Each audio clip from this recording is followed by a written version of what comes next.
Ils se sont réunis par milliers dans les rues de Niamey.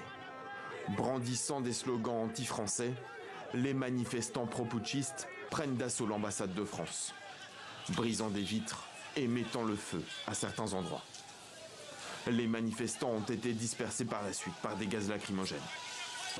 Plus tôt dans la journée, la manifestation avait débuté par une marche en direction de l'Assemblée nationale.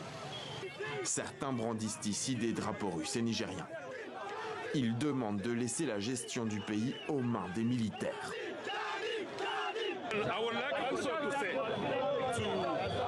Je voudrais dire à l'Union européenne, à l'Union africaine et à la CEDEAO, s'il vous plaît, occupez-vous de vos affaires. Les gens souffrent dans ce pays-là. Et les Nigériens là, ne doivent pas vivre comme ça. Tu vois, non. À l'heure actuelle, tout le peuple là va sortir pour soutenir les putschistes. Parce qu'eux là, ils sont venus pour équilibrer le pays. Les manifestants répondent ici à l'appel lancé par le mouvement civil M62 qui avait déjà protesté contre l'opération française au Sahel. Face à cette déferlante de colère, la France met en garde.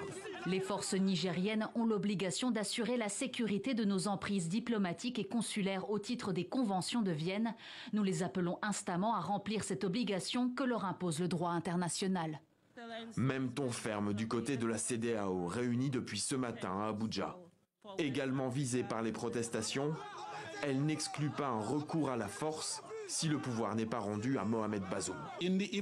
Dans le cas où les requêtes de la CEDEAO ne sont pas honorées d'ici une semaine, toutes les mesures nécessaires pour restaurer l'ordre constitutionnel au Niger seront prises.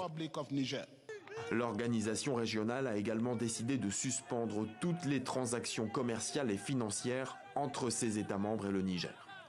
De son côté, la France a annoncé samedi, après un conseil de défense, suspendre son aide publique pour le Niger. Elle s'élevait à 120 millions d'euros en 2022. Le président de transition tchadien Idriss Déby est arrivé cet après-midi à Niamey.